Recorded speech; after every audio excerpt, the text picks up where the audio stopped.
तो अभी देखो टाइमलाइन के ऊपर आते हैं हम लोग।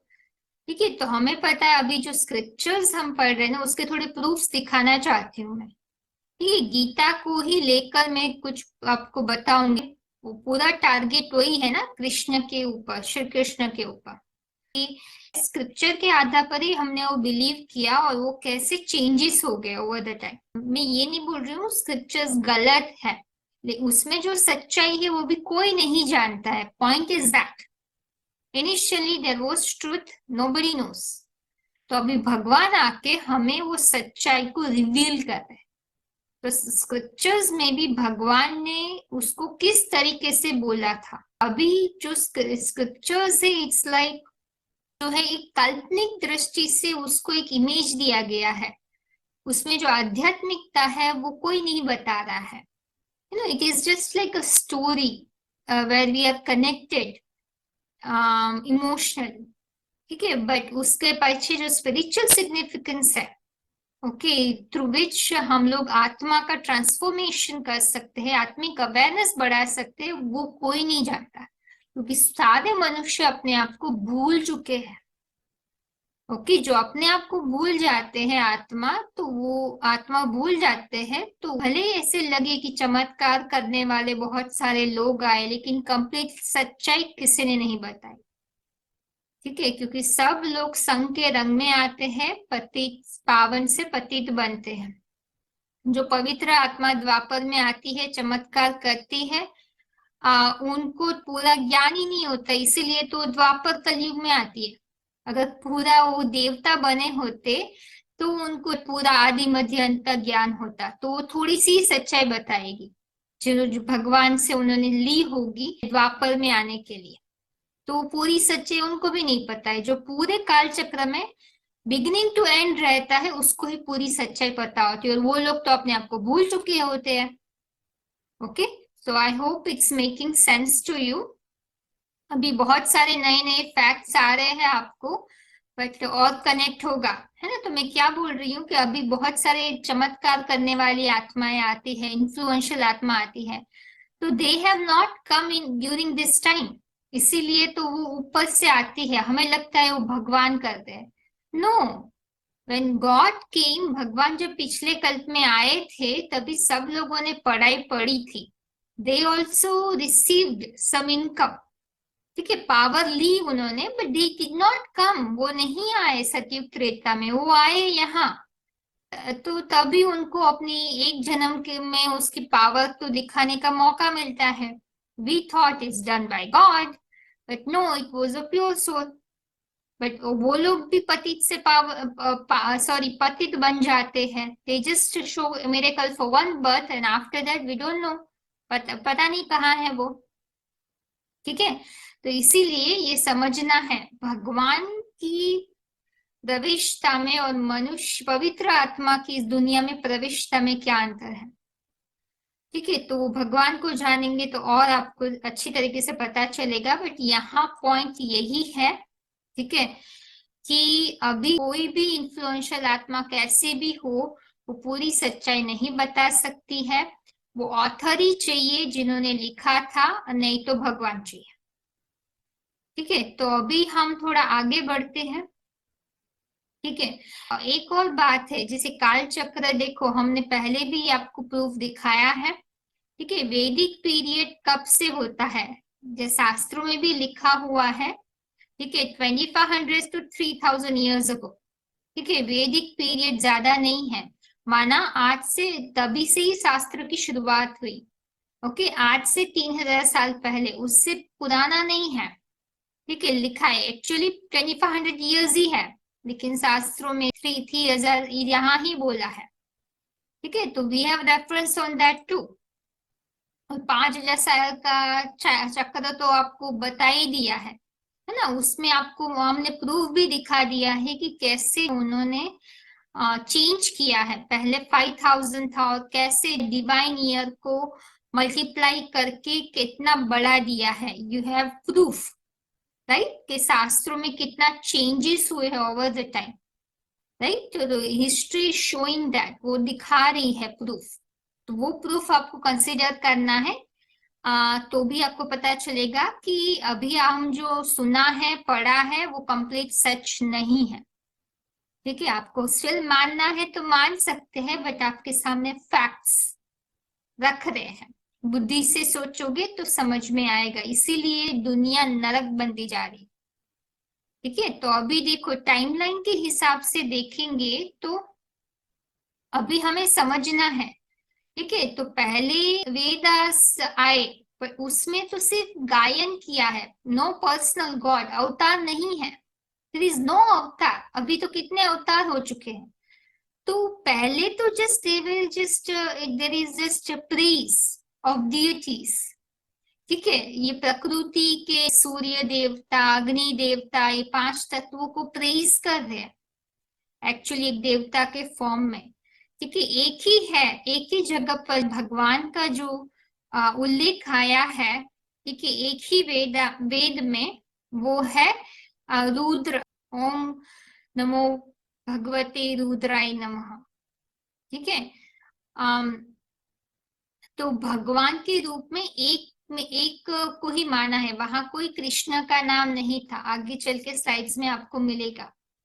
ठीक है, तो वो एक पॉइंट करना है। और वेद और उपनिषद में भी कुछ ऐसा कृष्ण के हिसाब से कुछ आया नहीं है। ठीक है, यज्ञ के बारे में आया, एक ब्रह्म के बारे में उल्लेख किया है।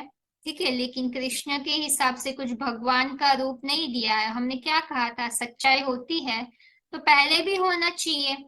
It's not that in the middle of the cycle, middle of the Kalyug या middle of the copper age something comes, कोई आ जाता है तो हम कहते हैं कि उसको सच है। नहीं, पहले से होना चाहिए था ना।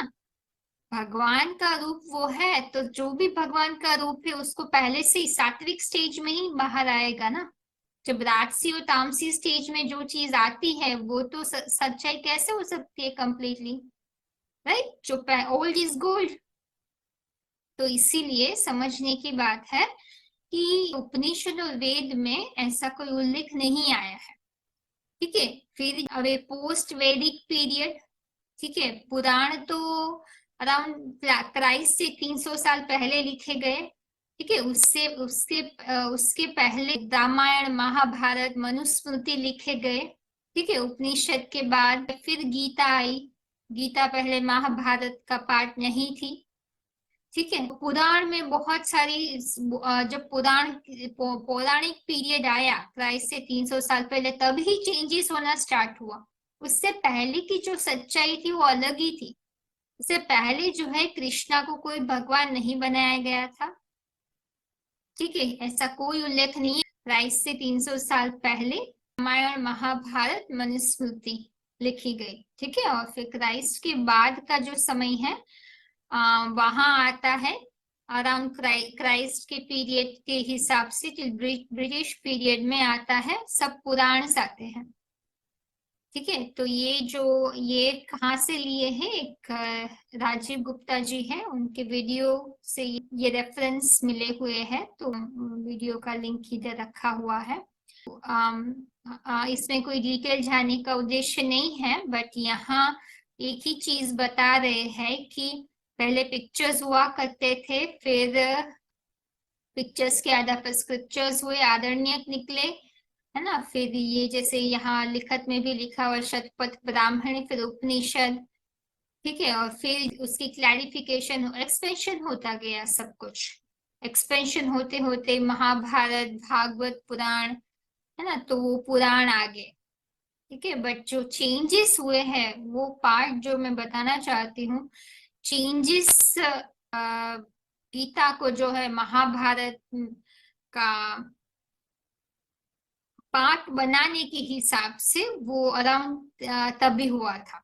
Actually that's what I meant to say actually 300 BC, है ना, क्राइस्ट से 300 साल पहले किया गया था। ठीक है, तो उसी के हिसाब से देखो गीता में पहले कौन आया, गीता आई। ठीक है, बाकी सब से गीता के बाल बच्चे, क्योंकि वेद भी बाद में ही, पहले गीता बोली गई ना, राइट। उपनिषद 18 उपनिषद फिर हुए वेद के बाद, है ना। फिर जैसे आपको टाइमलाइन के हिसाब से उपनिषद के बाद पुराण आया। ठीक है, पहले एक और फैक्ट आपको बताना चाहूंगी, संस्कृत, ठीक है, वो संस्कृत जो हम समझ रहे हैं अभी वैसी संस्कृत नहीं थी। ठीक है, पहले प्राकृति पाली भाषा जैसी भाषा बोली जाती थी। ठीक है, तो संस्कृत में भगवान कभी लिखते नहीं है, भगवान ने तो हिंदी में बोली थी। ठीक है, गीता, संस्कृत तो लिखने, वो तो ये शास्त्रकारों की भाषा है, उन्होंने लिखी है। ठीक है, तो ये समझने की बात है। नेवर संस्कृत कभी पब्लिक नहीं बनी है, ये विद्वान पंडितों ने ये लिखी है। ठीक है, वो शास्त्रों के पोएटिक लैंग्वेज है, अदर लैंग्वेजेस वेर प्रेवलेंट। ठीक है, पर बाद में ही give them the form of Sanskrit. ठीक है, अपग्रेडेड फॉर्म है, रिफाइन। संस्कृत का मतलब क्या है, रिफॉर्म। ठीक है, सुधरा हुआ, उसको एक जैसे कि एक अनोखा, जैसे एक पोएटिक लैंग्वेज है ना, बनाते हैं, रिफॉर्म्ड बनाते हैं। ठीक है, ठीक है, तो संस्कृत बाद में प्रिपेयर की गई, पहले वैदिक लैंग्वेज थी, तो वो आपको ध्यान में रखना है। ठीक है, फिर बाद में देवनागरी संस्कृत आई। ओरिजिनल फॉर्म तो किसी के पास है ही नहीं उस समय के हिसाब से। ठीक है, तो अभी जो हम यूज करते हैं वो बेसिकली देवनागरी लिपि होती है, उसकी हिंदी से कनेक्टेड होगा, लेकिन पहले की जो वैदिक लैंग्वेज थी वो अलग थी, है ना। तो ये करंट थोड़े फैक्ट्स है। देखो, गीता महाभारत का भाग नहीं थी, that's what I meant to say. 300 साल पहले आए, क्राइस्ट के पहले ही गीता को महाभारत का पार्ट बनाया गया। गीता में वेद, ब्राह्मण, वेद, आरण्यक, ब्राह्मण, उपनिषद का सार है। ठीक है, पुराण में एक्सपेंशन किया गया है। तो ओरिजिनल गीता जब भी थी तो उसके 70 श्लोक्स थे। ठीक है, फिर उसको बढ़ा दिया। ठीक है, तो आप सोच सकते हो कि कितने चेंजेस हुए हैं ओवर द टाइम। ठीक है, और जो संभवामी युगे युगे है वो पहले मेंशन नहीं किया गया था, ऐसे एक आर्टिकल में बताया गया है। ठीक है, वो बाद में ऐड किया गया। ठीक है, गीता बहुत पॉपुलर बनी थी। फिर उसकी ट्रांसलेशन 1785 में इंग्लिश में हुई। फिर मल्टीपल ट्रांसलेशन 75 लैंग्वेजेस में हुई, जैसे हमने गीता की महिमा के बारे में जाना है। ठीक है, तो गीता ही है जो सबसे ज्यादा, जो जितने लोग ज्यादा इंटरप्रिटेशन करेंगे उतनी ही उसमें जो है, आप देख सकते हो कि अपवित्रता बढ़ती जाती है। ठीक है, दूषित होती जाती है, उसमें जो उसकी इंटरप्रिटेशन करते करते उसका जो एसेंस, सत्यता होती है वो लोप होने लगती है। तो वही हुआ, है ना। तो वही हुआ, उसकी इंटरप्रिटेशन होते होते उनके अलग अलग, उसकी सोच भी बदल गई। श्लोक सेम है लेकिन अलग अलग वर्जन्स आ गए, अलग अलग थॉट प्रोसेस आ गए, है ना। मल्टीपल गीता, टैगोर गीता, तिलक गीता, माधवाचार्य गीता, शंकराचार्य गीता, गांधी गीता, प्रभुपद गीता, है ना। तो ये गीता के जो श्लोक्स की मल्टीपल इंटरप्रिटेशन से गीता जैसे कह सकते हैं हम कि पोल्यूट हो गए, है ना। जो भगवान की टीचिंग्स है उसमें से ट्रूथ वो पोल्यूट हो गया। ठीक है, गीता की सब 108 से ज्यादा कमेंटरीज निकल गई और कॉन्फ्लिक्ट्स हो रही है amongst them. It's not that truth होता तो कॉन्फ्लिक्ट नहीं होता। ठीक है, तो ट्रूथ वैनिश हो रहा है। ठीक है, तो जैसे कहते हैं ना कि no matter how pure the sadhana, sadhan is in form of Gita, है ना। तो कितना भी अच्छा साधन हो, है ना, गीता कितना भी अच्छा साधना हो, साधन हो, but Sadhana filled with the self interest of vicious साधक makes this pure Gita curse for society, है ना, through these commentaries। ठीक है, तो जिसकी अपने जो साधक होती है ना, जो उसकी उसने जिस तरीके से उसको इंटरप्रेट किया है, है ना, उसमें अगर उसके अपने स्वार्थ के रिलेटेड कुछ होगा या अपने मनमत के आधार कुछ कुछ ऐड किया होता तो माना वो एक कर्स भी बन जाती है, जैसे शाप भी बन जाती है सोसाइटी के लिए। ठीक है, तो इसीलिए जो गीता में पूरी सच्चाई ना होने के कारण, झूठ बढ़ने के कारण ही जैसे हम नीचे गिरते गए। आर्टिकल एक है, आप चाहे तो पढ़ सकते हो, problems created because of the rune Gita, उसका आर्टिकल है, डिस्क्रिप्शन बॉक्स में हम डालेंगे। ठीक है, तो उसके ऊपर जो आर्टिकल है वो आप पढ़ सकते हैं। ठीक है, तो अभी आप हम आगे बढ़ेंगे। आम तो इधर गीता, आपको पता है कि गीता में तो हमें बताया है, राइट, आसुरी गुण होते हैं तो कैसे हमारी वृत्ति होती है, हमारी सोच होती है, मन कैसे होता है। चंचल मन वाला कभी भी पूरी सच्चाई नहीं लिख सकता है। ठीक है, तो माधवाचार्य गीता ने कहा कि आत्मा परमात्मा अलग है, और शंकराचार्य की गीता कहते हैं स्वरम खलु इदम ब्रह्मा, कहते हैं कि आत्मा परमात्मा एक ही है ना। जैसे सोचिए, बाप और बेटा, आपका अगर बच्चा है तो कोई कहता आप बाप और बच्चे अलग हो, और कोई कहता आप तो एक ही हो, तो जमीन आसमान का अंतर हो गया ना। हकीकत के आधार पर जिएंगे तो ही वो हमें सच्चाई की शक्ति मिल सकती है ना। तो इस एक ही गीता श्लोक से, लेकिन अलग अलग उसका मीनिंग बताया गया है। ठीक है, ये वेस्टर्न स्कॉलर्स ने भी देखो स्टडी करके बताया हमें। हॉपकिंस ने कहा रिलीजन्स ऑफ इंडिया में, है ना, तो पहले Krishna dominated form of Gita वो पहले नहीं थी, है ना। पहले तो निराकारीवादी रचना थी, उसमें कृष्ण को नहीं मानते, निराकार के रूप में ही भगवान को माना जाता था। ठीक है, तो ये सब प्रूफ्स है, आप आराम से देख सकते हो। ठीक है, बुक्स में से। ठीक है, और यहाँ भी बता रहे हैं, ये फारूकर उन्होंने भी बताया है। ठीक है, कि पहले जैसे वैष्णविज्म जो था ना, उसका वर्चस्व जब भी बढ़ गया, है ना, जैसे यहाँ लिखा है कि in the period after the death of Christ बदल गया, है ना, उस समय पे क्राइस्ट के समय पे जब वैष्णविज्म का वर्चस्व बढ़ गया ना, है ना, तभी ही ये गीता में चेंजेस करने हुए। ठीक है, वो भी हमने पहले भी सपोर्ट किया कि पुराण आए, उस समय ही पुराण आए। ठीक है, तो क्राइस्ट के बाद का जो समय है वहां चेंजेस होने लगे। ठीक है, 300 बीसी पहले गीता को महाभारत का पार्ट बना दिया। क्राइस्ट के बाद इसमें इधर बताया गया है।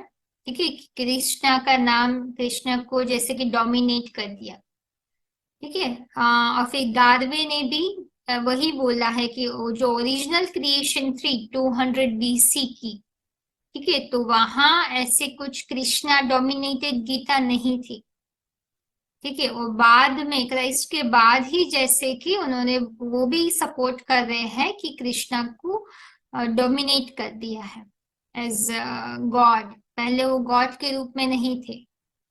ठीक है, तो ये सब आपको प्रूफ मिलता है इसके, जो गॉड ऑफ द गीता का एक वीडियो है, वो आपको ये रिकॉर्डिंग के बाद मिलेगा। ठीक है, तो ये सब ये आप पढ़िए, ये आपके पढ़ने का विषय है, तो interpolation of original Gita version. ठीक है, तो ये सब पढ़िए आप। ठीक है, इसमें वही बताया जा रहा है कि कृष्णा वॉज पॉपुलर एज अवतार आफ्टर क्रिश्चियन एरा, है ना। तो क्राइस्ट के बाद ही सब चेंजेस हुए हैं, यहाँ बहुत अच्छी तरीके से विस्तार में लिखा गया है कि फर्स्ट मेंशन ऑफ कृष्णा कब था, 16th सेंचुरी बीसीई। ठीक है, लेकिन तभी उनको एक सेज और प्रीचर के रूप में बताया गया था, एक भगवान के रूप में नहीं थे वो। ठीक है, फिर जैसे जैसे समय बीतता गया, ठीक है, तभी उनको अलग अलग स्टेटस दिया गया। ठीक है, फिर यहाँ देखो 4th सेंचुरी बीसीई।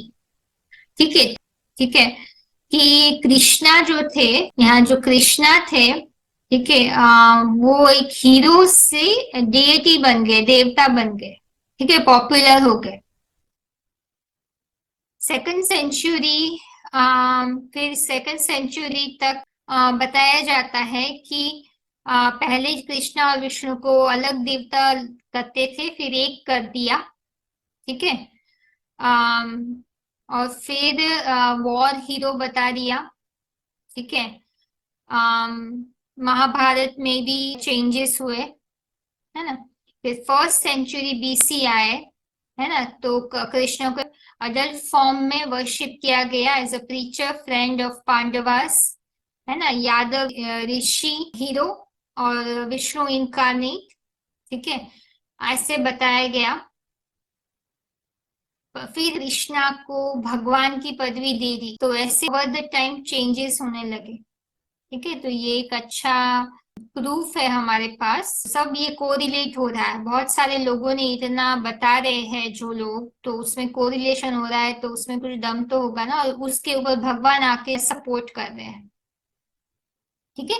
तो इसमें और भी रेफरेंस है, Krishna was added as an avatar later, ठीक है। तो ये सब आप चाहे तो गो थ्रू कर सकते हो, ठीक है, right. Ved Vyas indicated Rudra as a god, अभी समझने की बात है, व्यास ने ही गीता लिखी, व्यास की प्रसन्नता से अगर गीता आई है, और एक ही ऑथर है जिन्होंने वेद में भी रुद्र लिखा है, तो फिर गीता में कृष्ण क्यों लिखेंगे? वो तो रुद्र ही लिखेंगे ना, जब सात्विक फॉर्म में जो शास्त्र लिखे जाते हैं, और तभी रुद्र लिखे गए, रुद्र लिखा गया है, ठीक है। तो गीता में भी वही ऑथर कृष्णा को क्यों भगवान बनाएंगे? ठीक है, इधर लिखा है ओम नमो भगवते रुद्राय, ठीक है। कौन से आया है? वेद में, यजुर्वेद में आया है, राइट। कॉमन सेंस की बात है ना, कॉमन सेंस की बात है। फिर बाद में जो बुक लिखी गई है उसमें उन्होंने ओम नमो भगवते वासुदेवाय कर दिया है, सो इट चेंजेस हुए हैं, ठीक है। फिर पुराण में तो सबको भगवान, नारद को भी भगवान, व्यास को भी भगवान बना दिया, पहले तो नहीं था, वो लोग भगवान के रूप में नहीं देखे जाते थे,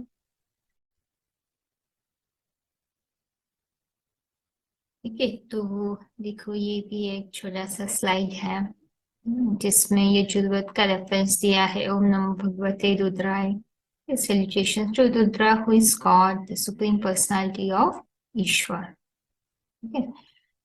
और पहले जैसे देखो टाइम जैसे बीतता गया तो कैसे चेंजेस होते गए, है ना। वेद में रुद्र को भगवान माना, फिर जब तक पुराण तक पहुंचे हम लोग, तो ओम नमो भगवते वासुदेवाय हो गया, ठीक है। क्योंकि उस समय की ही बात है ना, जब क्राइस्ट के आसपास ही जब कृष्ण का नाम डाला गया, पुराण लिखे गए, है ना, कथा कहानियां निकलती गई, है ना। तो उस समय ही ये पुराण में फिर वैष्णविज्म का वर्चस्व होने के कारण सब बदल बदल दिया गया, लेकिन लोगों को वो पता नहीं है, ठीक है। जिस जहां हम रहते हैं, जैसा माहौल रहता है, जैसे लोग सोचते हैं, हम उसी को ही हकीकत मान लेते हैं, लेकिन पहले जो लोगों की सोच थी वो अलग थी, हम्म। तो वो हम कंसिडर नहीं करते हैं, हिस्ट्री को, पास्ट को नहीं देखते हैं, फ्यूचर को नहीं देखते हैं, ठीक है। हम सिर्फ प्रेजेंट में भी जहाँ जो जो हमने देखा उसके आधार पर हम बिलीव्स कर लेते हैं, ठीक है।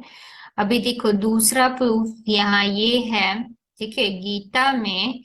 अभी देखो भगवान ही अगर श्री कृष्ण ही होते, है ना, भगवान के रूप में, तो गीता में रुद्र की महिमा क्यों की गई है?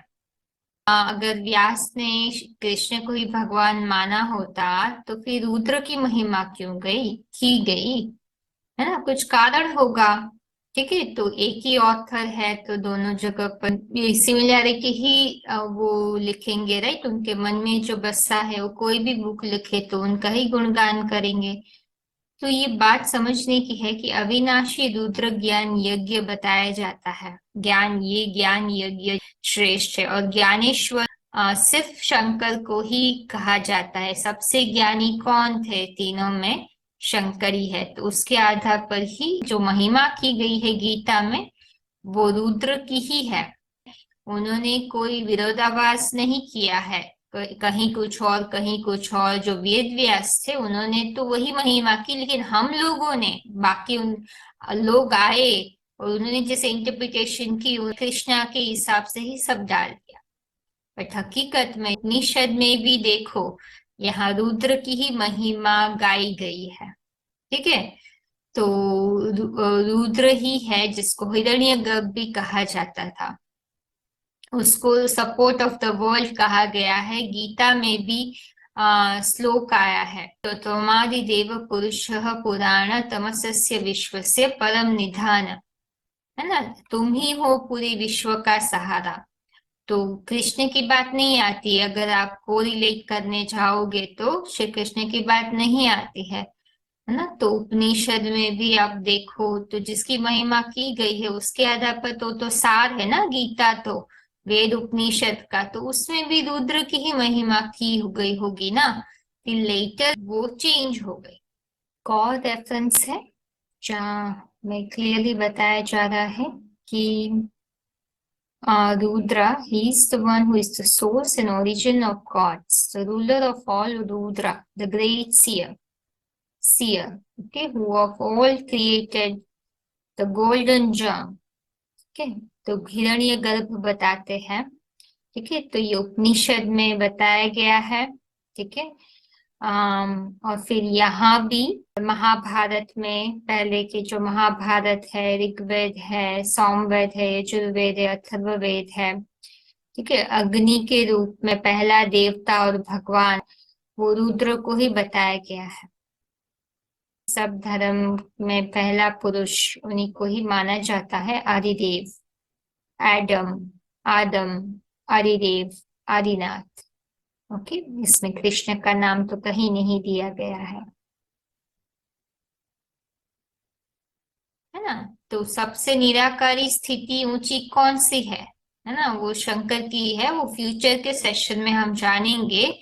तो गीता के श्लोक्स के आधार पर यही प्रूव होता है कि वेद व्यास ने ये शंकर को, भगवान रुद्र को, शिव शंकर को, रुद्र को भगवान मानते हुए प्रेज की गई है। ठीक है, वर्णन किया है। ठीक है, तो ये दूसरा देखो इधर लिखा हुआ है, रुद्र सह भगवान, है ना। तो उपनिषद में भी आया है, Rudra is God, he is the supreme light, we bow before him again and again. ठीक है, तो और फिर बाद में परम ब्रह्म के रूप में एक ही है, उनको अलग अलग नाम से जाना जाता है। तो उनकी भी जो है उल्लेख आया है, उनकी ही सब पूजा करते हैं, उन्होंने किसी की पूजा नहीं की है। ये हम आगे के सेशन में समझेंगे। ये पिक्चर जो गीता का है उसको हमें कैसे समझना है। इसमें जो आगे बैठे हैं ये कोई एक पर्सन नहीं है, एक आत्मा का प्रतीक है। ये जो चैरियट है वो एक शरीर है।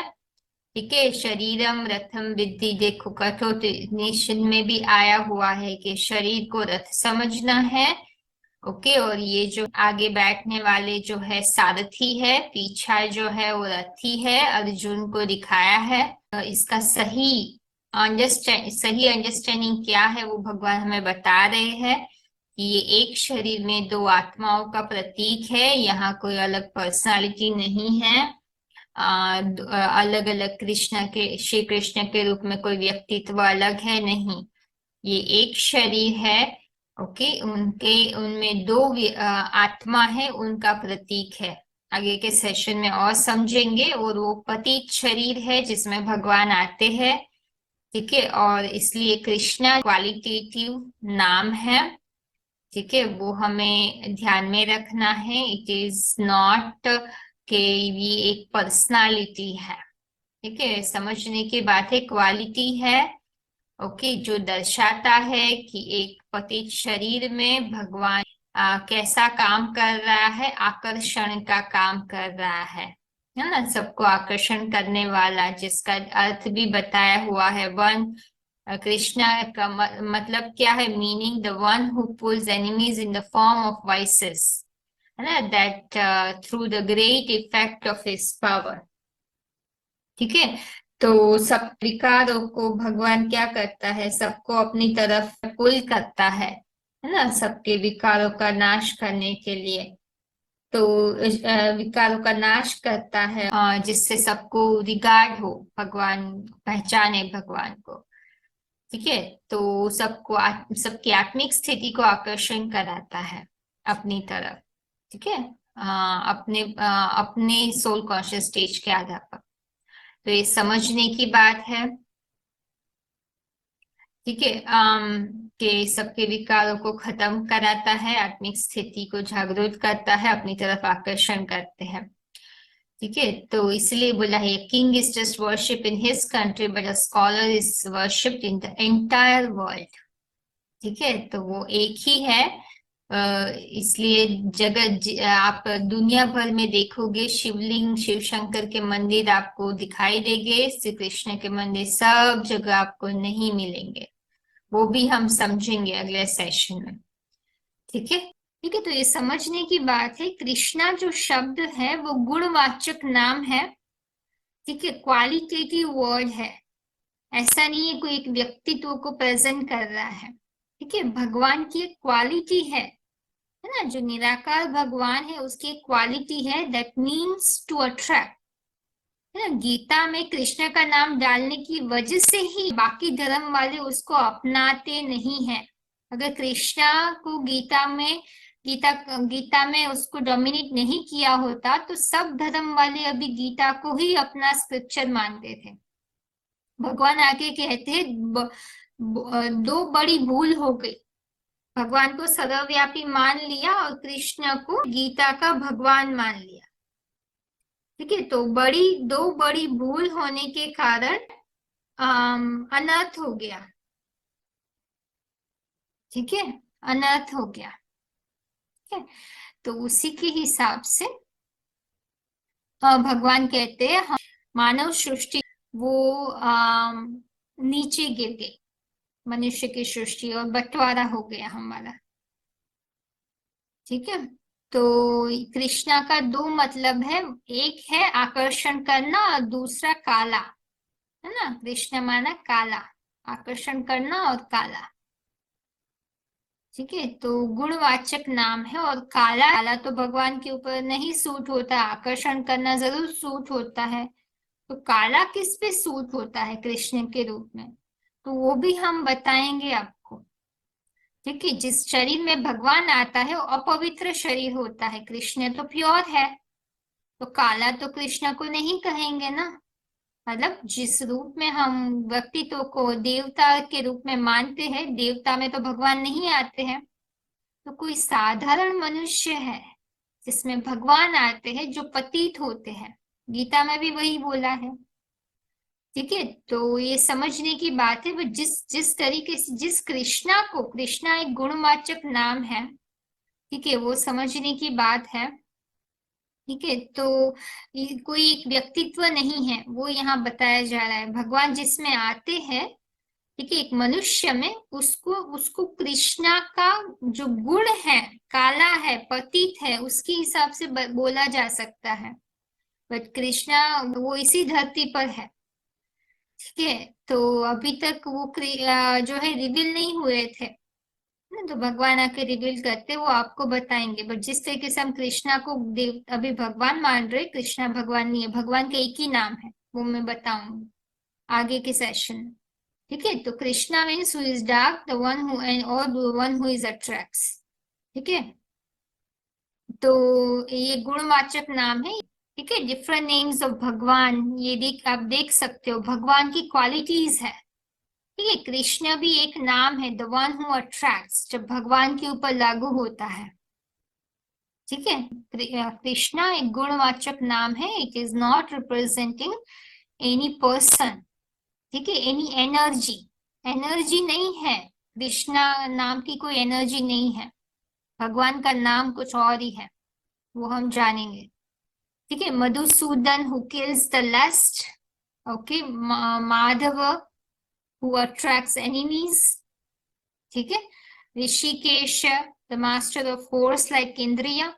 जनार्दन, ठीक है, who listens the cries of distress human beings, ठीक है। तो इधर लिखा हुआ है Arisudana, destroy of enemies in the form of lust. तो ये कर्तव्य है, नाम जो है काम के आधार पर पढ़ते हैं। इट्स नॉट दैट एक पर्सन है, ठीक है, कर्तव्य के आधार पर नाम पढ़ते हैं, ठीक है। और भी देखो महाभारत में पहले पहले श्री भगवानुवाच था ना, भगवानुवाच कहते हैं हम लोग, ठीक है। हम लोग केशव कथयंती नहीं कहते हैं या कृष्ण उवाच नहीं कहते, भगवानुवाच कहते हैं, ठीक है। तो पहले तो पहले लिखा जाता था the Holi one, the song of adorable one, ऐसे लिखा जाता था, ठीक है, सॉन्ग ऑफ अडोरेबल वन, जैसे यहाँ देख रहे हो, ठीक है। तो यहाँ एक प्रूफ है कि Gita was not originally added in Mahabharat, ठीक है। महाभारत में भी चेंजेस किए गए हैं, जैसे आप यहाँ देख रहे हो।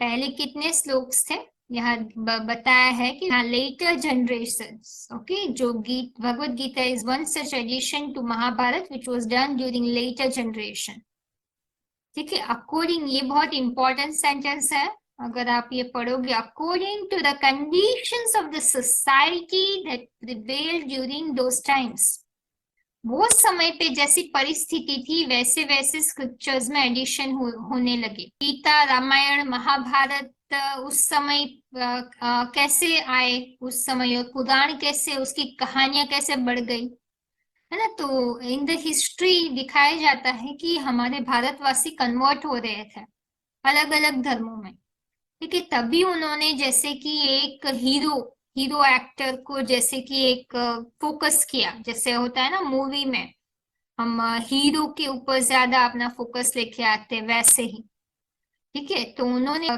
चमत्कारी कहानी बना दी, ठीक है, काल्पनिक चमत्कारी, एकदम चमत्कार से भरी, ठीक है, एकदम ऐसे कि एक कैरेक्टर दिखा दिया, ठीक है, जिससे हमारे भारतवासी कन्वर्ट ना हो, ठीक है। तो उनको जैसे सब धर्म में तो उनका कुछ एक को ही मानते थे ना, और हम जो थे सब डिवाइड हो गए थे, सब लोग अलग अलग अलग चीज मानते थे। तो उन्होंने उसी हिसाब से जैसे अवतार का रूप निकाला, है ना, ऐसे ऐसे स्क्रिप्चर्स में स्टोरीज ऐड की, पुराण निकले, ठीक है। तो उसको बड़ा रूप दिया गया, है ना। पहले जो महाभारत रामायण थे उसका रूप अलग था, अभी जो रामायण महाभारत आए हैं और पुराण में उनका जो बहुत सारे डिस्क्रिप्शन में एडिशन किया गया है वो अलग है, ठीक है, दैट इज द फैक्ट, है ना। और भी जैसे इसमें देखो महाभारत के हिसाब से पहले 800 श्लोक से फिर 24,000, अभी 1 लाख हो गया। तो आप सोचिए कितना एडिशन हुआ है ना। तो इसमें अगेन बहुत सारे ये प्रूफ से हमने ये तो देखे ही थे, महालानोबिस के जो राइटअप में भी हमने देखा था, वो बोल रहे हैं खुद, ठीक है। तो फादर ऑफ स्टैटिस्टिक्स जिसको माना जाता है कि कैसे वो कंपाइल और एडिकेट किया गया है सो मेनी टाइम्स, ठीक है, इंटरप्रेट किया गया है। तो ये सब यहाँ भी क्लियरली बताया है गीता और गॉस्पेल बुक में, कि इसमें बताया गया है कि it is not in not a single one of this ancient books is Krishna adored as a god, ठीक है। तो यहाँ भी क्लियरली बताया गया है, देखो, ठीक है। तो ये आप चाहे तो पढ़ सकते हैं। विष्णु महाभारत में, ठीक है, उसको एक डियटी के रूप में देखा जाता था, है ना। जो जो शिव को उसके ऊपर भी वो शिव की पूजा कर रहे हैं, है ना। तो ये जो कृष्ण को भी एक को ही है जो पूजा करते हुए नहीं दिखा है हिस्ट्री में, कौन से है, शिव शंकर ही जो है, जो दिखाया नहीं है किसी की पूजा करते हुए, विष्णु को भी शिव की पूजा करते दिखाया है, ठीक है। और कुछ रेफरेंस आपके सामने रखना चाहूंगी, ये वही बुक से आ रहा है जो मैंने आपको पहले रिफर की थी, ठीक है। मैंने कहा बहुत अच्छी है, इसको पढ़िए, है ना, मैं लिंक डिस्क्रिप्शन बॉक्स में डालूंगी। तो उसी में से ही कुछ है, ये रेफरेंस है जो इसमें बहुत क्लियरली बताया गया है कि कृष्ण का जन्म, ठीक है, वो रुद्र से हुआ है, और वो हम कुछ हद तक हम जानते भी है, राइट।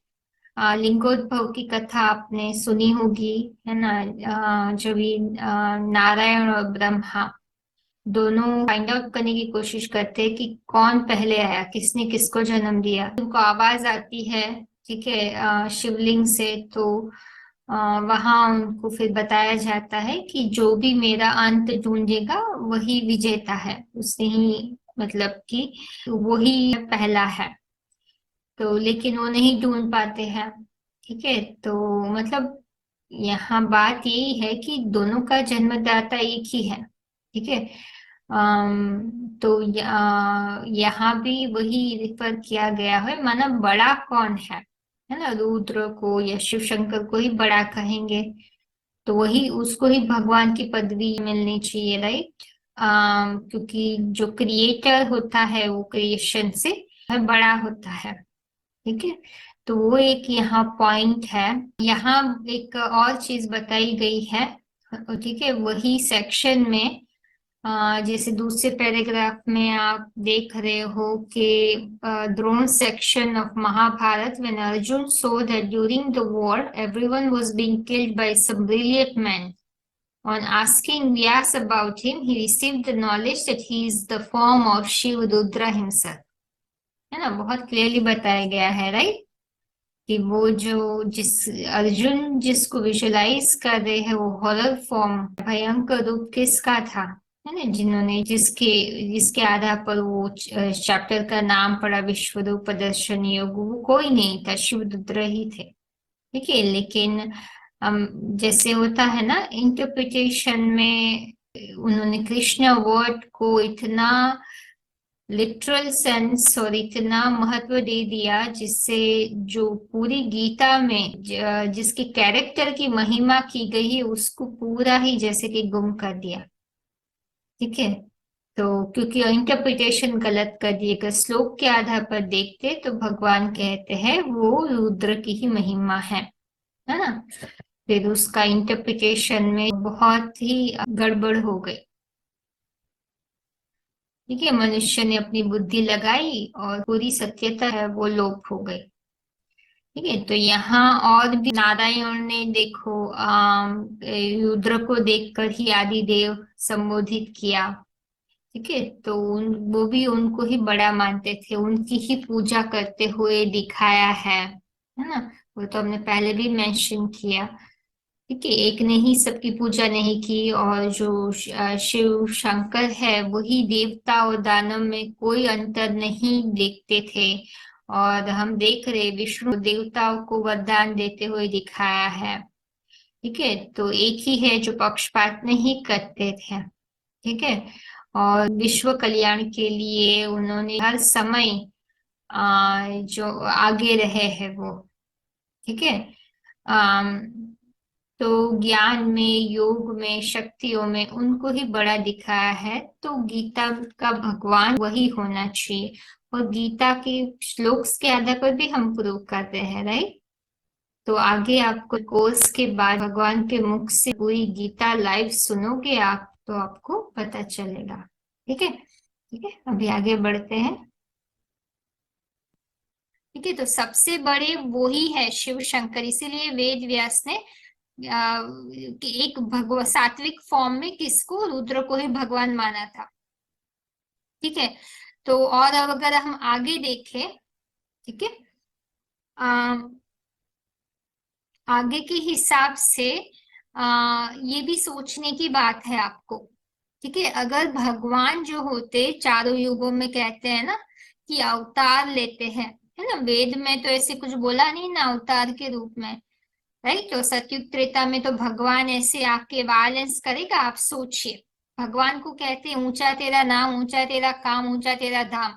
ये ऊंचा काम हो गया, है ना। शरीर फाड़ के ऐसे किसी को दंड देना, भगवान तो सबकी बुद्धि को परिवर्तन करता है। शरीर को चीड़ फाड़ करके क्या मिलने वाला है, उससे थोड़ी ना वो उसके पाप खत्म होने वाले हैं या उसके पाप धुलने वाले हैं। तो भगवान हम भी अपने बच्चे को या किसी को भी नहीं कहते ऐसे बुरा भला, क्या हम लोग सोचने से भी जो है हम बोलते हैं कि भाई नहीं ये अशुभ है।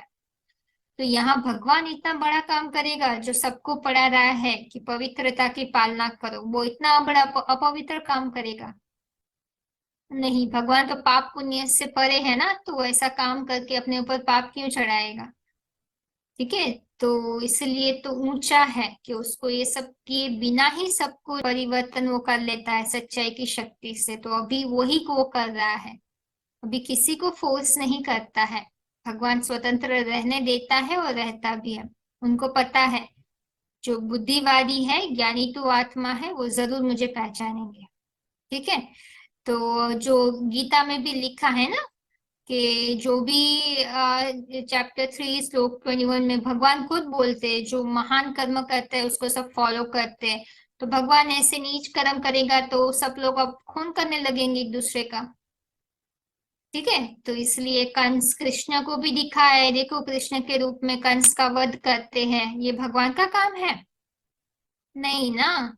देखो इधर शिशुपाल का सर काटना ना, तो ये सब वायलेंस का काम भगवान करेंगे? माखन चोर है ना, किसी को जैसे गोपियों को तंग करना, किसी को दुख देना, ठीक है, तो वो भगवान करेगा?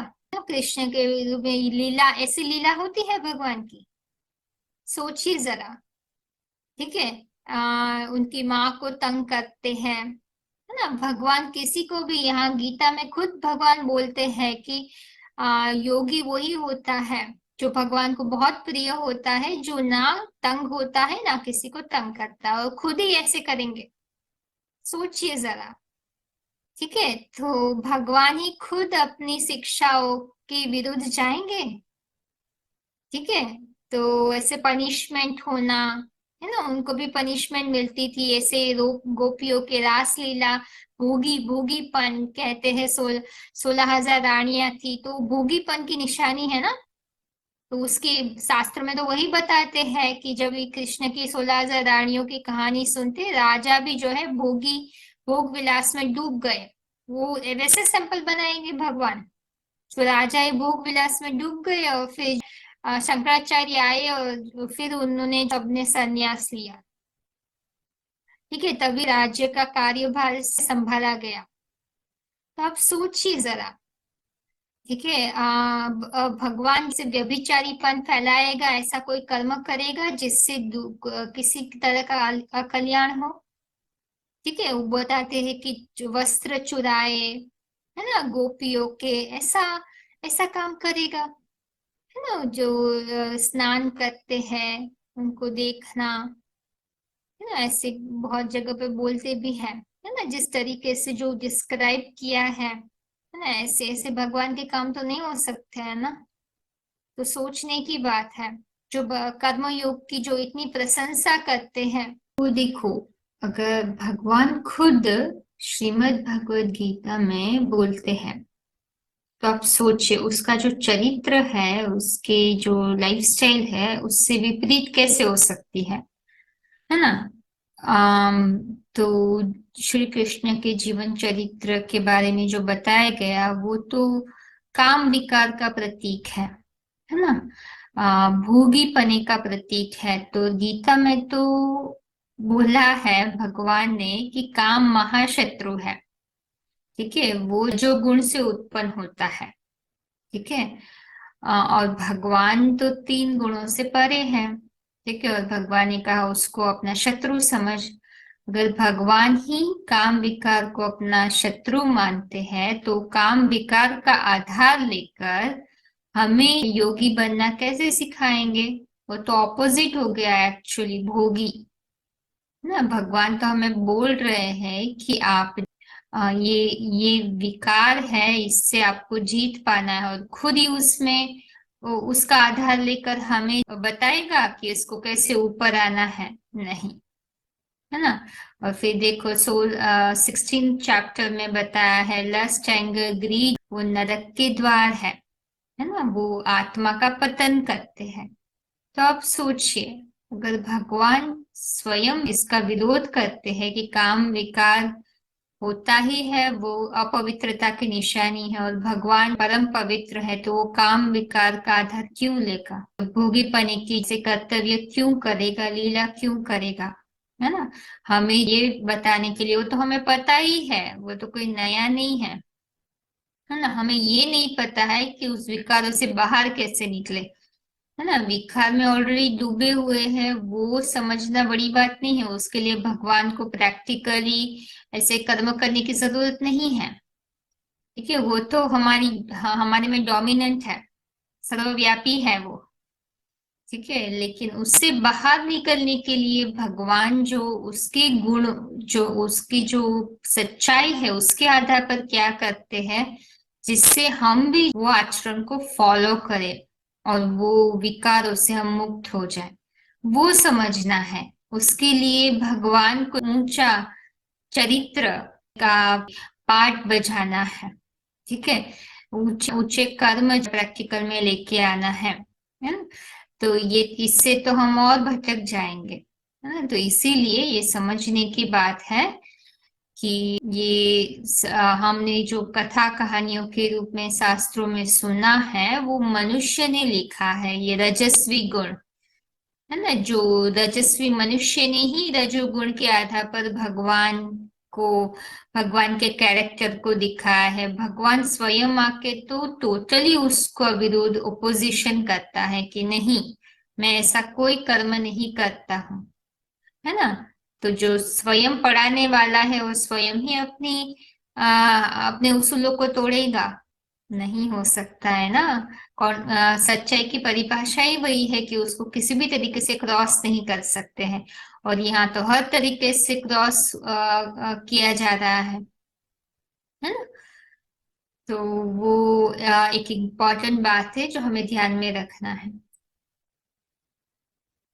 कर्म करते भी कर्मों के प्रभाव से लिप्त रहना है। ठीक है, तो भगवान के जो कर्म कर रहे, भोग विलास करना, काम विकास से भगवान कहते हैं ना भगवान बोलते हैं काम महाशत्रु है, हमें श्रेष्ठ कर्म करना है। ठीक है, तो भगवान कर्म योग सिखाता है, श्रेष्ठ कर्म करो और भगवान की याद में कर्म करो जिसका पाप और पुण्य ना बने। लेकिन कृष्णा का जन्म भी दिखाया है, मृत्यु भी दिखाई है श्री कृष्ण का, है ना। जो मृत्यु और जन्म कौन लेते हैं, जिनका कोई कार्मिक बंधन बनता है ना, जो कर्म योगी होता है, कंप्लीटली डिटैच होके कर्म करते हैं, उनका पाप पुण्य नहीं बनता है, ना उसकी मृत्यु होती है ना। भगवान तो बोलता है, भगवान खुद इमोर्टल का लक्ष्य देकर खुद ही ऐसे तन में आएगा जिसकी मृत्यु हो जाएगी, राइट। ऐसे तो नहीं हो सकता है, क्योंकि गीता में तो वही लक्ष्य बताया है ना। तो और कृष्ण को शाप देते हुए भी दिखाया हुआ है, राइट, स्टोरीज में। तो ये जो है समझने की बात है। ठीक है, कि जो भोगी होता है वो योगी कैसे हो सकता है, जो योगी होता है वो भोगी कैसे हो सकता है ना। जिस तरीके से हमने सुना है, इमोशंस के आधार पर नहीं, बुद्धि के आधार पर सुनिए। ठीक है, योग की परिभाषा क्या है, समत्वता ही योग है। कृष्ण के पूरी हम लोग जो जीवन चरित्र है उसमें हमेशा समत्वता नहीं दिखाई है। भगवान जो कहता है वही करेगा ना, उसके प्रैक्टिकल एक्शन में तो वो नहीं दिखाया है समत्वता। कहीं ना कहीं किसी न किसी को तो फेवर किया हुआ है उन्होंने। ये नहीं सोचना है किसी के कल्याण के लिए नहीं है। भगवान के सामने कोई पार्शियलिटी नहीं होती है, समत्वता होती है। तो समझने की बात है ना। श्री कृष्ण के गुरु भी थे, भगवान के कोई गुरु नहीं होते हैं। भगवान को खुद त्रिकालदर्शी है, त्रिनेत्री है। ठीक है, तो ये समझने की बात है ना। भगवान कभी गर्भ से भी जन्म नहीं लेते हैं। सोचिए, युद्ध के बीच में जैसे कि टाइम को रोक देते हैं, भगवान ऐसे थोड़ी करता है। भगवान तो कहता है मैं कंट्रोलर नहीं हूँ, है ना। मैं तो कोई किसी के मैं सृजक नहीं हूँ, कार्य के सृजक नहीं है, ना उसके कर्म फल के वो जिम्मेदार है ना। तो ये भगवान कंट्रोल नहीं करता है, भगवान सिर्फ ज्ञान देता है। ठीक है, तो आप सोचिए, तो ऐसे समय को रुका कर, है ना, कैसे वो जैसे समय को रोक देते हैं, ऐसे कैसे हो सकता है ना। समय को कोई नहीं रोक सकता है। वो तो इंटरफियर करना हुआ प्रकृति के जो नियम है ना, जो प्रकृति का जो टास्क है उसमें, वो नहीं हो सकता है ना। और युद्ध के बीच में कोई देगा ज्ञान? सोचिए, परीक्षा के समय युद्ध के बीच में कभी कोई ज्ञान दे सकता है समय को रोककर? पॉसिबल ही नहीं है। युद्ध के समय तो लड़ना होता है, ज्ञान पहले लेते हैं हम लोग, राइट। तो ये सब प्रैक्टिकल बातें नहीं है, तो ये सब सोचने की बात है, ठीक है ना। कृष्ण को मोक्ष, वो खुद मोक्ष को नहीं पाते, वो खुद मरते हैं ना। मोक्ष माना क्या कि अमर होता है वही दूसरों को दुखों से, सब जब तक सब लोग जिंदा होंगे सबको दुखों से मुक्त करेंगे, और खुद ही शरीर छोड़ देंगे तो दूसरों को कैसे मुक्त करेंगे? ठीक है। तो उस शमशान घाट पे शंकर के मंदिर दिखाए जाते हैं, योगेश्वर उनको कहे जाते हैं, नॉट कि कृष्ण। समझने की बात है प्रैक्टिकल में क्या है, ठीक है। जैसे भगवान कहते हैं जगत विपरिवर्तते, मैं आता हूं तो जगत परिवर्तित करते आता हूँ, लेकिन श्री कृष्ण को द्वापर में दिखाते और कलयुग आ गया। ये कैसे हो सकता है? भगवान ने काम किया नहीं और भगवान ने शरीर छोड़ दिया ऐसे। भगवान तो कभी मरता भी नहीं, इमोर्टल है, तो शरीर छोड़ने की बात भी नहीं है। शरीर रह के ही पूरी दुनिया को परिवर्तन करेगा, सबका कल्याण करेगा, है ना। तो भगवान द्वापर के अंत में आ ही नहीं सकते उस फैक्ट के आधार पर। गीता के जो श्लोक्स है उसी को ही वो क्रॉस कर रहा है। ये सब आप ध्यान से अगर सोचेंगे, है ना, तो आपको पता चलेगा। भयानक सीन जो गीता में दिखाया हुआ है वो तो द्वापर में कुछ हुआ ही नहीं है ना, विनाश का। तो भगवान कभी आएंगे? जब भी वो विनाश होना होगा ना, तभी कलयुग के अंत में ही आएंगे, राइट। तो इसीलिए श्री कृष्ण को जैसे दिखाया है ना, शिवलिंग की पूजा करते हुए, राइट। यहाँ जो है हम देखते हैं कि कौन है, विष किसने पिया, है ना, कितनी ग्लानि उठाई, शंकर ने पिया, कृष्ण ने पिया, वो नहीं दिखाया जाता है ना। जिसने लोगों की ग्लानि सहन की, वैसा किसी ने भी नहीं किया। विश्व को किसने ये अपवित्रता के विष से बचाया? शंकर ही है, नॉट कृष्ण, ठीक है। तो ये समझने की बात है, कृष्ण के हिसाब से भगवान के रूप में कृष्ण भगवान नहीं है, ठीक है। तो ये एक ओमकार निराकार कहते हैं, सदगुरु अकाल मूरत, अकाल माना जिसकी मौत नहीं होती है, ठीक है, यहाँ उनकी मृत्यु दिखाई है ना। तो ये समझने की बात है कि भगवान एक ही समय पर आते हैं, अलग अलग फॉर्म में प्रेजेंट होते हैं, है ना। भगवान नहीं द्वापर में आता है, नहीं सतयुग में, नहीं त्रेता में, कलयुग के अंत में अभी आते हैं। वो शिव के, शंकर के जो है, शिव शंकर के रूप में प्रत्यक्ष होते हैं, श्री कृष्णा के रूप में होते हैं, राम के रूप में होते हैं, ठीक है। अभी का ही समय है।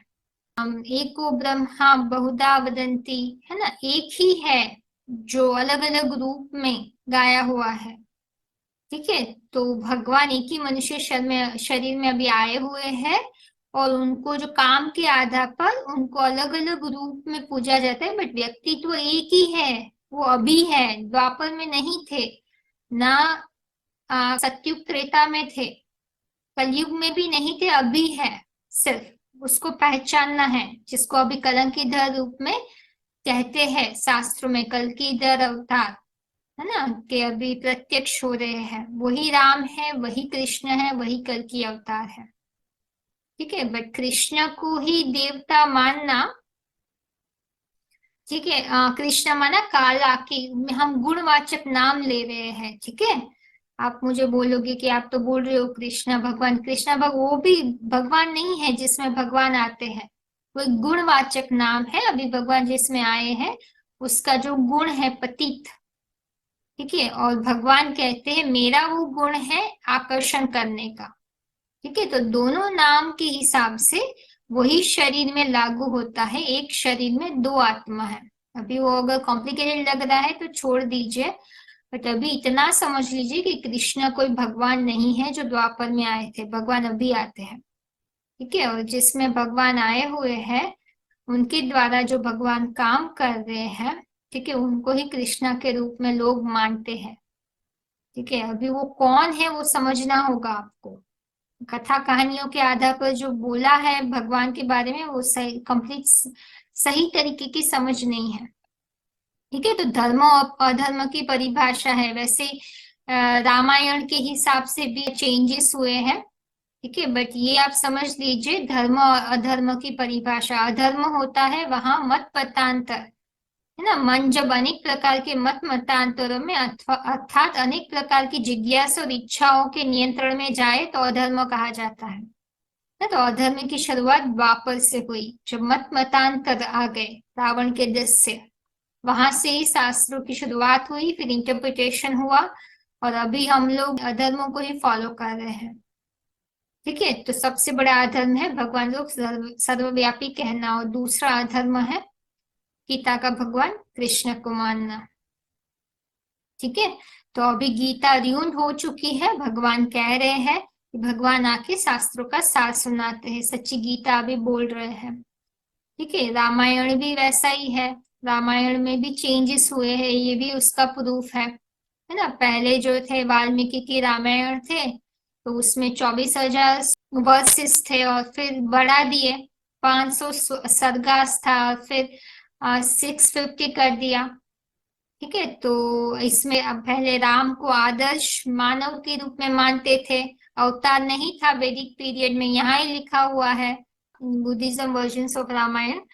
ठीक है, उसमें सीता हरण का कोई उल्लेख नहीं था, है ना। राम रावण का युद्ध, है ना, सीता हरण राम रावण का युद्ध नहीं था।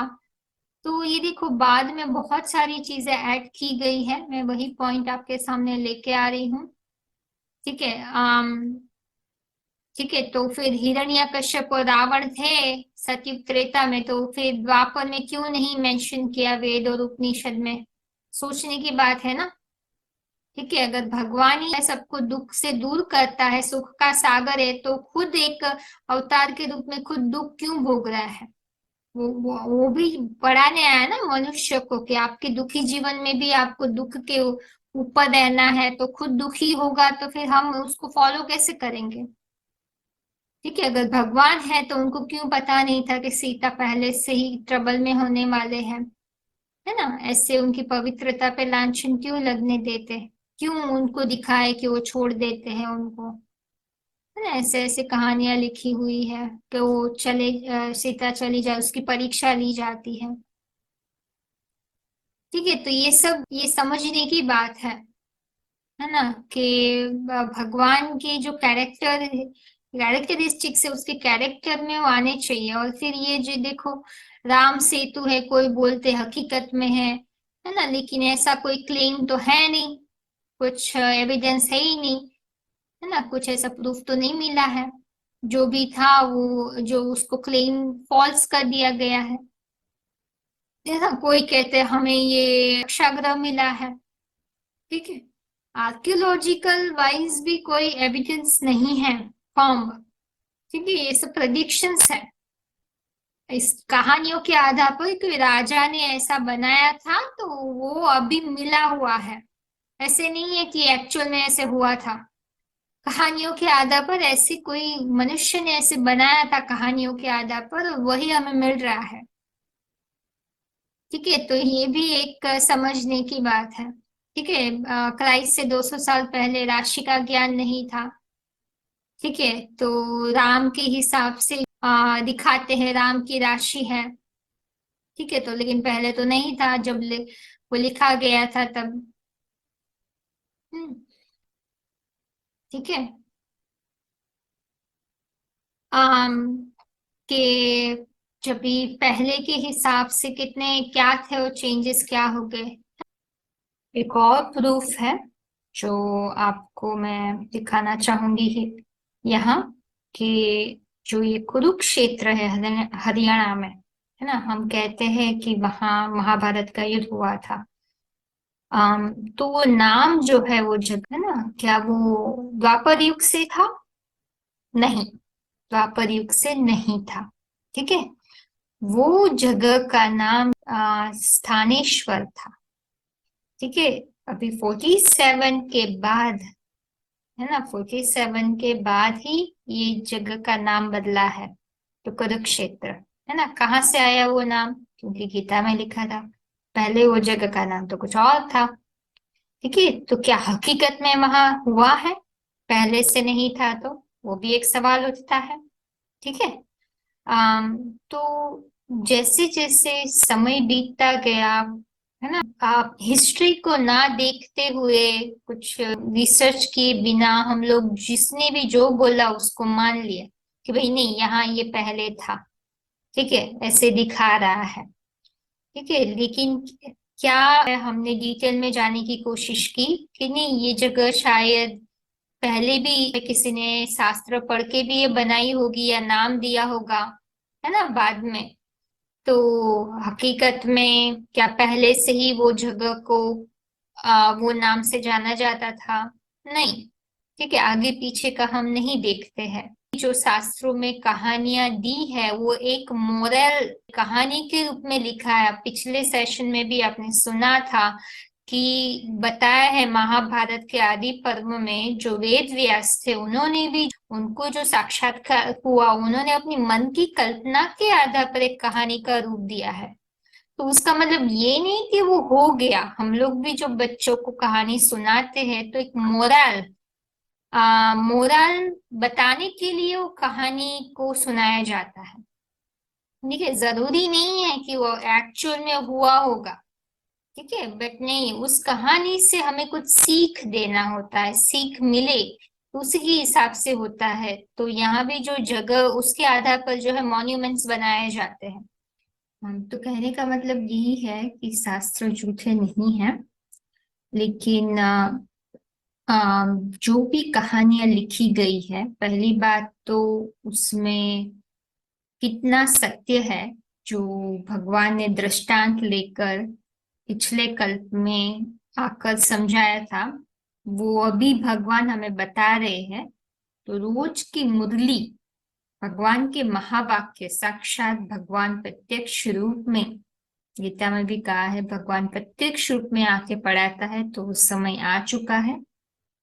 ठीक है, कलयुग का अंत अभी वापस आ चुका है। भगवान स्वयं आके अभी बता रहे हैं कि कहाँ कहाँ शास्त्रों में मिलावट हो गई है। क्या समझे रवि, क्या समझे कवि। उनके अलावा आम, कोई सच्चाई नहीं बता सकता है। जो कवि थे वो तो खुद जनमन के चक्र से गुजरते हुए पतित बन गए। तो अभी भगवान स्वयं इस धरती पर पधारे हैं और हमें आम, उनके मुकुल रथ के द्वारा, जिसको हम शिव शंकर भोलेनाथ के रूप में जानते हैं, तो उनके द्वारा अभी प्रैक्टिकल में हमें बता रहे हैं कि भगवान ने ये दृष्टांत का उपयोग करके हमें क्या मोरल देकर ये आध्यात्मिक ज्ञान को समझाया था। तो अभी रोज की मुरली कोर्स होने के बाद, आप जब भी रोज की मुरली, अभी इसका एक सेक्शन ही है ये यूट्यूब पे, तो कोर्स हो जाने के बाद आप वो रेगुलरली सुनिए, तो आपको सब पता चल जाएगा शास्त्रों में कौन कौन सी बातें एक्यूरेट है और उसको कैसे समझना है। भगवान ही खुद आपको समझाएंगे। ठीक है, ये एक जर्नी है, एक स्टडी है। ठीक है, एक दिन में नहीं होगा। हम्म, अम, ठीक है, तो ये बुक्स है कुछ जो अगर आप पढ़ना चाहो तो डिस्क्रिप्शन बॉक्स में रहेगी। तो ये पहला है article, problems created because of the ruined Gita and their solutions. ठीक है, दूसरी who is the god of the Gita, इसमें कुछ एडिशनल पॉइंट्स है। दो बुक्स है, तो उसमें एडिशनल पॉइंट्स है, जिसे आप जानते हैं कि कृष्णा, श्री कृष्णा को का के गुरु दिखाया है। ठीक है, संदीपन। अभी आप सोचिए, भगवान खुद पढ़ाने वाला है। भगवान की कोई गुरु नहीं होते हैं। ठीक है, स्थूल रूप में भी तो शिव शंकर भोलेनाथ के कोई गुरु नहीं है ना, सिर्फ वही है जो सर्वोत्तम ज्ञानेश्वर है। ठीक है, तो भगवान जिसमें आते हैं उसको उनको पढ़ाने वाला कोई नहीं होता है। ठीक है, तो भगवान स्वयं एक सद्गुरु के रूप में आते हैं। जिनके कोई गुरु नहीं होते वही सबसे ऊंचा सद्गुरु होता है। दुनिया में तो भी कितने सारे सद्गुरु हो गए हैं, कितने सारे नामाचार हुआ है, बट वो कोई रियल सद्गुरु नहीं है।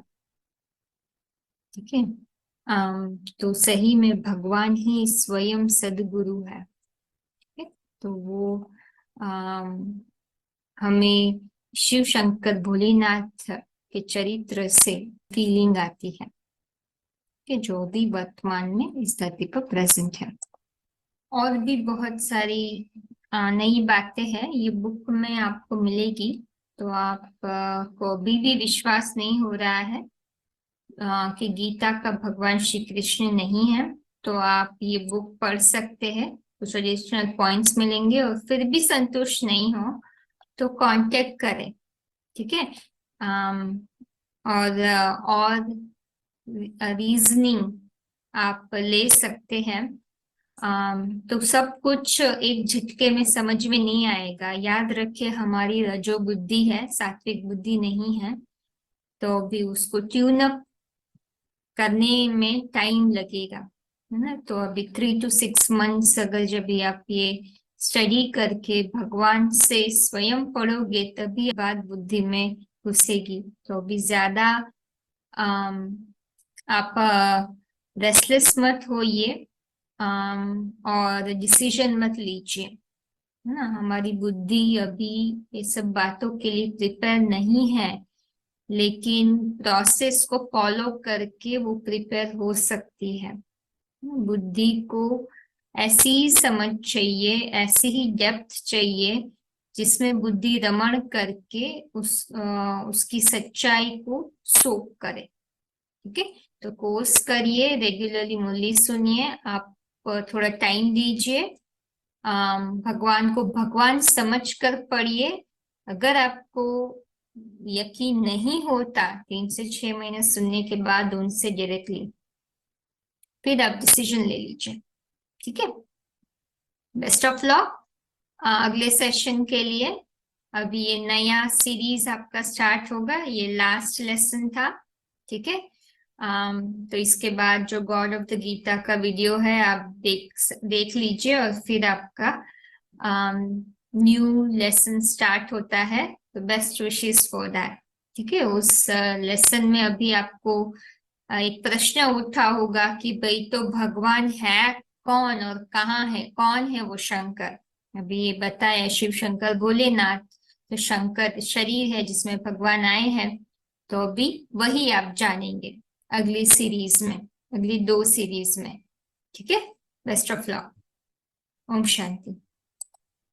यह दिव्य शिक्षाएं हमें आध्यात्मिक ईश्वरीय विश्वविद्यालय से प्राप्त हो रही है। आध्यात्मिक ईश्वरीय विश्वविद्यालय एक रूहानी घर अथवा रूहानी यूनिवर्सिटी है, एक अनोखा ईश्वरीय परिवार है जिसका लक्ष्य है परमपिता परमात्मा शिव द्वारा दिए जा रहे ईश्वरीय ज्ञान और सहज राजयोग के द्वारा वसुधैव कुटुंबकम की भावना से ओतप्रोत एक नए विश्व की स्थापना करना। यह एक ऐसी पवित्र जगह है जहां अखूट सुख शांति का अनुभव होता है, क्योंकि यहाँ स्वयं भगवान पढ़ा रहे हैं। खुशखबरी यह है, कलयुग जाने वाला है, सतयुग आने वाला है। परमपिता परमात्मा शिव का अवतरण इस धरती पर हो चुका है। वर्तमान में परमपिता परमात्मा शिव अपने मुकर रथ द्वारा जिनको आदि पुरुष अथवा एडम, आदम, आदिदेव, शंकर, आदिनाथ के नाम से अलग अलग धर्मों में जाना जाता है, उनमें प्रवेश करके स्वयं प्रत्यक्ष रूप में राज विद्या, राजयोग का, श्रीमद् भगवद गीता का उत्तम ज्ञान दे रहे हैं। ये हमारा आपको हार्दिक निमंत्रण है कि आप थोड़ा समय निकालकर आध्यात्मिक कोर्स के माध्यम से परमपिता परमात्मा को पहचान कर अपना श्रेष्ठ भाग्य बनाए और निरंतर सुख शांति का अनुभव करें। ओम शांति।